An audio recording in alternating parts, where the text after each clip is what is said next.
Hello everybody, my name is Sam Huck and welcome back to Song of Sire. I love this game except for like the weird sex stuff. But otherwise it's pretty cool. Much better than Five Nights at Freddy's. Anyway, Omi was the first to catch sight of Yo and Fuminori leaving for the courtyard.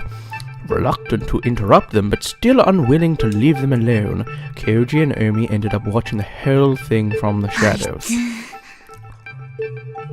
That asshole. Throughout the exchange, Omi was clearly itching to jump out and punch Fuminori in the face.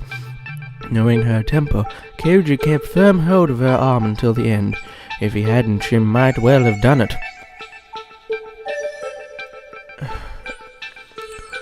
Fuminori leaves after Yo, his every step seeming to take an act of willpower.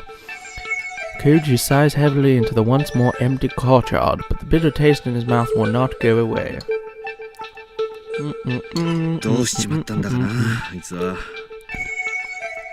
What's wrong with him?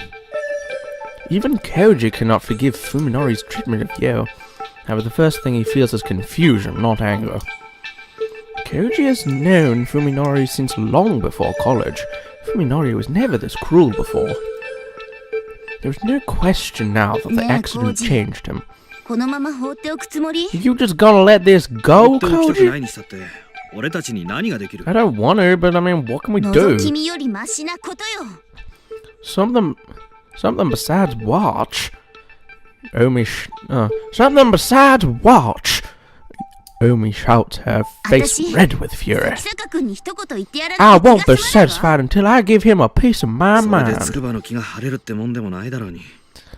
That won't make Tsukuba feel any better. But it will make me feel better. Yo and Omi are best friends like Koji and Fuminori. In fact, it was the relationship between Koji and Omi that brought the other two together. Omi's anger is only natural. I'm gonna talk to him alone. You don't have to come. Are you serious? You serious? Take care of Yo for me, will you? She's probably hurt. She'll need someone to be nice to her after she's done crying. Wait, shouldn't we switch jobs? You know how I am. If I try and comfort her, I'll end up making it worse. Yeah, you got a point. Hey. Well, I mean, you said it. How dare you agree with me? Anyway, just go easy, okay? Ending the conversation before Omi's mood gets any worse, Koji heads off to find Yo.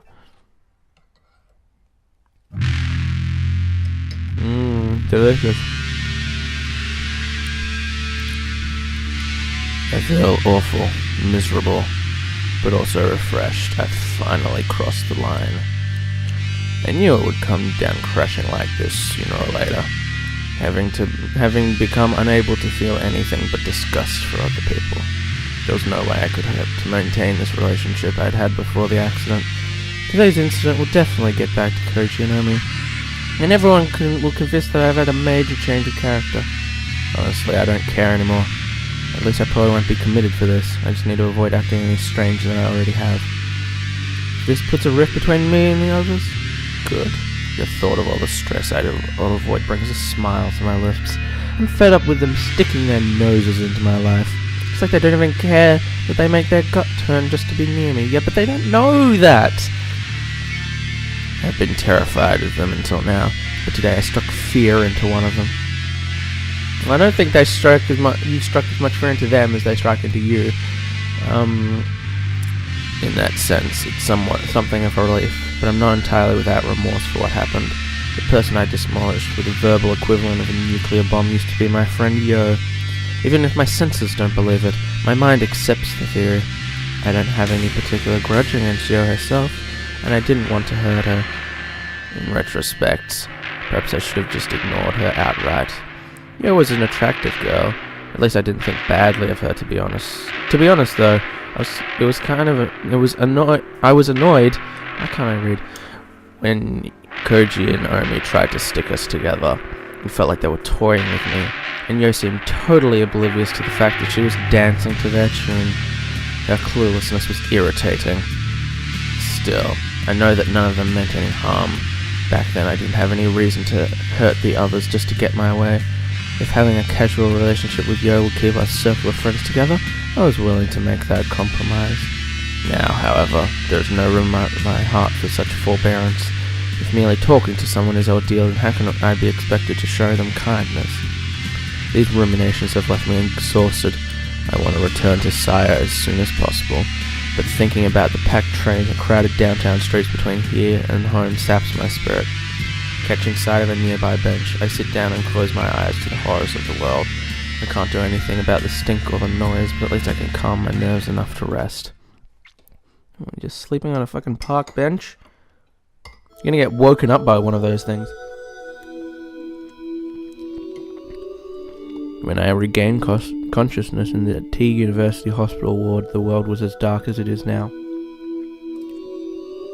I had not yet recovered my sight, even though my eyes and optical nerves were undamaged. It must have been an after effect of the accident. Blindness was a shock, but now I know my suffering then was nothing. After all, my senses of hear, touch, taste, and smell were all fine at the time. The real horror began when my sight returned. The one small mercy was that I was able to come to terms with the accident and my neurosurgery while still blind. I panicked when I first saw the nightmarish hospital and the blood-curdling shapes of the doctors and nurses, but I soon guessed the cause. How could you just soon guess the cause? Wouldn't you just be like, "Oh!" first? It chills me to think what might have happened if I had recovered my sight along with my consciousness. Suddenly awaking in what can only be described as hell, I would no doubt have lost my mind instantly. Soon my disorder spread to the senses of touch, taste, and smell. But not hearing? Oh god. As it turns out, sight exerts tremendous influence over the other four senses. I don't think it has that much influence, but okay. The taste of my food, the feel of my bed sheets, the fragrance of the get well flowers, nothing relating to hearing still, all became as unbearably foul to my eyes as they should be. Eventually, when the doctor's voices became unrecognizable as human, I decided to kill myself. Oh my god. Well, I mean, I can't blame him, but saying it outright, I didn't believe for a second that I could live in this new world. At least not until I met Saya. One night, while thinking of a painless way to die, god, that's so dark, I found myself succumbing to sleep.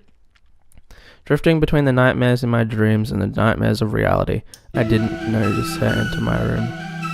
The next thing I knew, there was a face staring down at me from my bed. The face was not covered in pus or slime or earthworm-like feelers.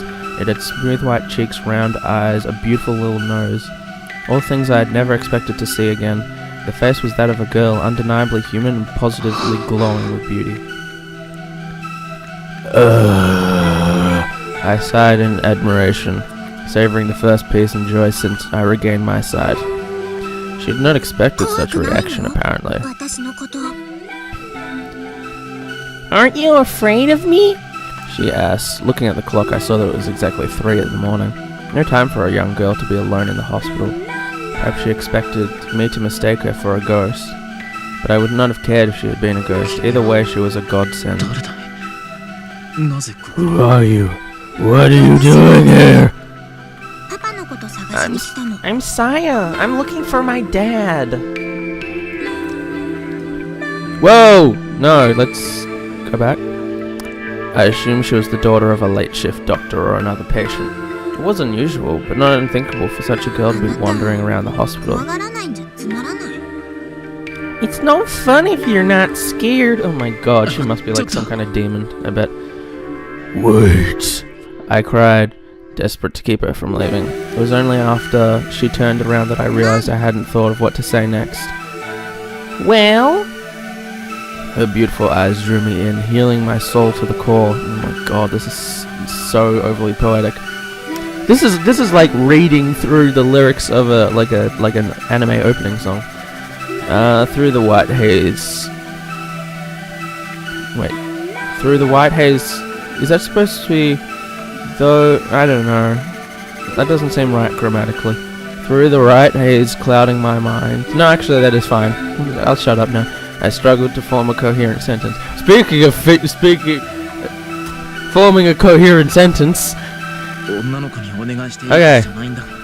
I shouldn't do this to a girl, but you're the only one that I can ask. Can I put my dick in you? No longer concerned with proprietary, I let the words come as they will. Oh my god, seriously, don't say that, please. Oh, okay. Oh, that's nice. He's starting at first base. He's not trying to go for the home run immediately. Take your time, boy. Take your time. Will you let me hold your hand? So you looked confused at first, but then she smiled like she'd just found a new toy. A new human to toy with and murder. Her smile was brighter than my memories of the sun. Oh my god. You're strange, especially wanting to date a demon, she said, holding out her slender white hand. No one's asked me anything like that before. So, not even your dad? Ever so carefully, as though catching snowflakes, I placed my palm against hers. I could feel her human warmth and softness of her delicate fingers. She was there, just beyond the palm of my hand. Thinking back to the joyful tears I shed then, I knew that this was the moment I was saved from my fate. Oh my god. This is the first time in weeks that I've touched someone and felt them as human. Oh god. I can't touch anyone else. I was in an accident, and as a side effect from the surgery, I can't see people as human anymore. You can tell like some fucking stranger, but you can't tell, you know, like your doctors who can actually fucking help you. I feel like this is a good metaphor for like mental health, of like you tell random people, but you don't tell like, you know, your friends and family. Because I did that. I was just like, I'm gonna tell the internet before I like tell, you know, anybody who is of influence in my life. Okay. You're interesting, she said, winding her fingers gently around mine. Can I come back tomorrow night? Yes, of course, but isn't it dangerous? Don't worry, she replied. The night belongs to me. That doesn't sound creepy at all. And so our rendezvous began. Saya came to my room every night at 3 AM, skillfully taking advantage of the duty nurse's shift change, or the fact that she's invisible to normal people. I was astonished to learn that she was living inside the hospital. It's so big that I never run out of places to hide, or humans to hide in, she said, answering my surprise with a nonchalant smile. She'd been living in the suburbs with her father, she told me, until one day she'd suddenly stopped coming home. After she had tired of waiting for his return, Saya had decided one night to sneak into the hospital where he'd worked, and there she'd lived for over 2 months, searching for his whereabouts all the time. Don't you have to go to school? No, Dad taught me everything I know. I need to know. I'm really smart. She was a strange girl. On one hand, she looked and talked like an innocent child. On the other, she was remarkably self-reliant, and at times exhibited a sharp intelligence and deep knowledge that many may have found unsettling. I didn't care. Saya was the only other human in a world gone mad. Her existence meant far more to me than the standards of society. Aren't you worried you might get caught? No, I don't have to worry about food, and I don't have to worry about food here. It's a lot more fun than staying at Dad's house by myself. What does that have to do with you getting caught? I mean, whatever. I looked through the patient list and found the ones who have mental problems. Oh wow, see, she totally is a demon. She goes to people with mental problems, and they give them fucking PTSD, and they've seen some shit, and now they have to go into a padded room. That is some kind of demonic. Sometimes I sneak into their rooms late at night and scare them. Even if they raise a fuss, nobody believes what mental patients say. What an asshole! They just brush it off as a bad dream. What an absolute asshole. Her confession reminded me that the hospital was famous for its ghost stories. Are you seriously fine with someone who goes to people who possibly have like really serious anxiety disorders and just wakes them up pretending to be a fucking ghost? Who could have imagined there was actually a real girl impishly roaming these hallways? Why the fuck are you supporting this chick? Yeah, she's trying to give you a fucking heart attack, you piece of shit. So that's why you came into my room for the first time? Yeah, sorry, are you mad? Well, her pranks were hardly praiseworthy. I couldn't bring myself to scold her for the very thing that brought us together. Oh my god, you've got it way too bad. There's something wrong with you. You shouldn't do it anymore. Would you come talk to me instead? I mean, at least she's not giving people fucking panic attacks. But I still think you should at least be like, that's a bad thing to do. I mean, just because... Here's the thing. She's the only human, so I understand why you would, like, put her on a pedestal. But to be like, I love you, I don't care that you kind of did this incredibly shitty thing to people who are in a similar situation to me, you know, maybe be like, that was a shitty thing to do, but you're forgiven. Or like, you know, do something. Don't just be like, I love you so much because I met you like a night ago and you're not like covered in fucking mucus and your own vomit. So you're like completely holy and moral high road and yeah, that's more fun for me too. Oh my god, thank you. I mean, you know, now you're gonna die. Oh my god, oh no wait, no, that's like his bed sheet or something. Okay. With extreme care, I was able to conceal my sensory disorder. That's amazing. It was glaringly obvious that the doctors had no way to cure me, and the fact that I had undergone a still experimental procedure made me even more cautious. What? Couldn't you at least attempt? Couldn't you say like, oh, you know, my vision's a bit weird. You know, you don't have to say, my vision's a bit weird. You look like you're an eldritch abomination covered in blood and pus and your own vomit and you have 15 eyeballs. But can't you just say, oh, my vision's a bit blurry or something, you know? Something so that they can at least try and fix it. As a medical student, it was easy for me to imagine how the doctors would react if they discovered I was exhibiting such unusual side effects. Then just downplay them! Do something! I was not about to become a guinea pig, a mere specimen to be examined with clinical detachment. And surely they could do tests that would make it obvious that you couldn't, like, you know, they could just give you like an eye chart and you're like, I can't read this, it's covered in fucking stomachs. So I hid my discomfort and loathing behind a mask of normalcy, convincing the doctors that any signs of stress were merely a result of hospitalization. Saya was my support. Looking forward to her nightly visits gave me the strength to endure my daily torture. Oh my god. Hope can make an enormous difference in a patient's progress. With the aid of my secret nurse, oh my god, I recovered at a pace that left the doctors stunned. But you didn't recover! You didn't recover! You're still fucked up. On the last night before my release, I summoned my courage and asked her, are you... No, wait, no, that's normal voice. Are you gonna stay here forever? Yeah, I couldn't learn anything about my dad, but it's not like I have anywhere else to go. I guess I'll stay as long as I can hide. In other words, she had no reason to stay. Why not? Why not stay with me? I asked timidly. The question took all the courage I had. My family's gone, so I have plenty of room. You won't need to hide, and it's not a bad place to live, apart from all the stomachs and the kidneys. You want me to live with you? I was too afraid to ask her what she thought of that, so I hastily offered a deal. In exchange, I'll help you look for your father. I'll find him no matter what. I think that's gonna be hard, Saya said, looking a little embarrassed. Dad probably did something bad and had to leave the hospital. We can't get the police involved. You'll have to be as discreet as possible. I'll do whatever it takes. Unable to control myself, I finally spoke the truth. I want to put my dick in you.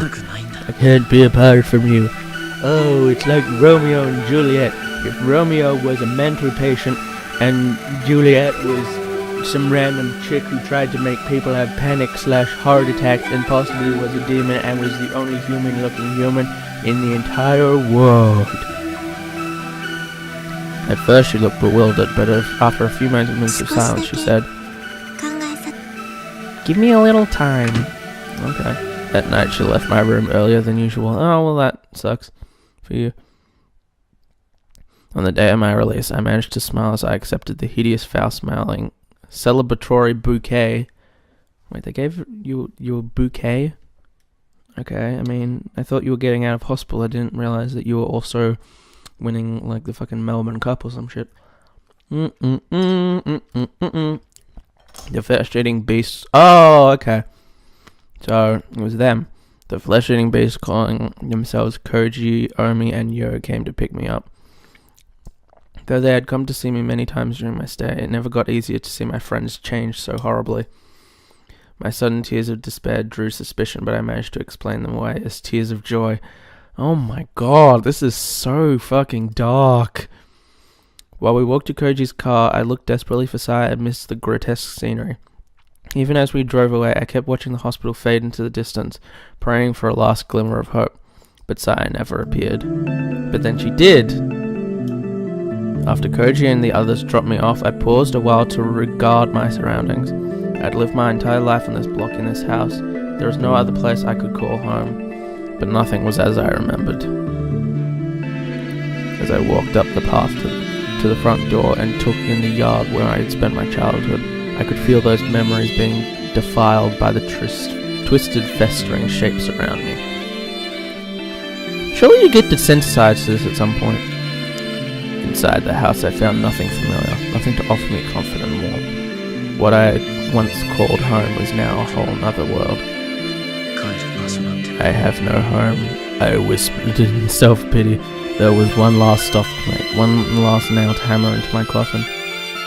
Oh, what? Is he actually going to kill himself? Oh, what?